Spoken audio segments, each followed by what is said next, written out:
নমস্কাৰ কৃষক বন্ধু বান্ধৱীসকল, আশা কৰোঁ ভালে আছে। প্ৰথমে ডিজিটেল ভক্ত ইউটিউব চেনেলৰ পৰা আপোনালোক সকলোকে ৱেলকাম জনাইছোঁ। বন্ধু বান্ধৱীসকল, PM কিষাণৰ কৃষকসকলৰ বাবে আহিছে সুখবৰ। সুখবৰটো হ'ল 2025 চনত যোৱা 15 এপ্ৰিলৰ পৰা PM কিষাণৰ নতুন ৰেজিষ্ট্ৰেশ্যন আৰম্ভ হৈছে। অৰ্থাৎ বৰ্তমান PM কিষাণৰ আবেদন প্ৰক্ৰিয়া চলি আছে।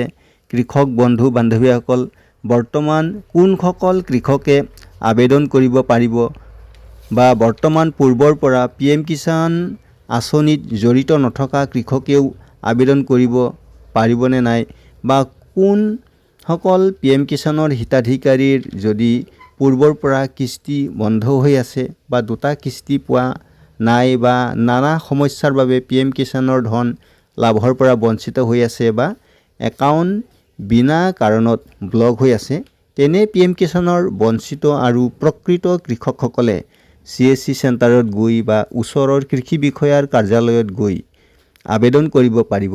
জানিব পৰা মতে কৃষি বিষয়াৰ দল প্ৰত্যেক পঞ্চায়তত গৈ এইবোৰৰ বিষয়ে অৱগত কৰিব বুলি আমি জানিব পাৰিছোঁ। জানিব পৰা মতে নতুনকৈ আবেদন কৰা কৃষকসকলে প্ৰথমে ফাৰ্মাৰ ID বনাব লাগিব।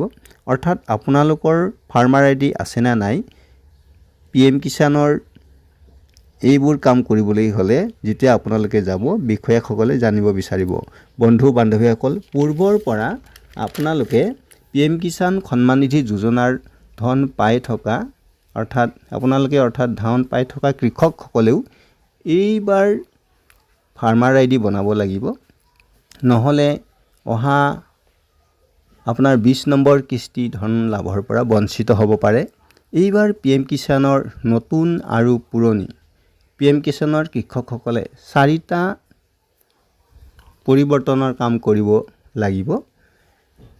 এই 4টা পৰিৱৰ্তনৰ কামৰ ভিতৰত এটা হ'ল ফাৰ্মাৰ ID।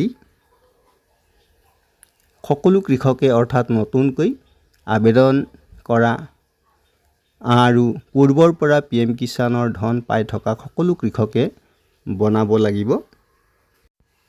দ্বিতীয়টো হ'ল লেণ্ড চিডিং, অৰ্থাৎ লেণ্ড চিডিং সম্পূৰ্ণ হ'ব লাগিব। তৃতীয়টো হ'ল সন্মান নিধি একাউণ্টটো EKYC সম্পূৰ্ণ হ'ব লাগিব আৰু আধাৰ চিডিং সম্পূৰ্ণ হ'ব লাগিব।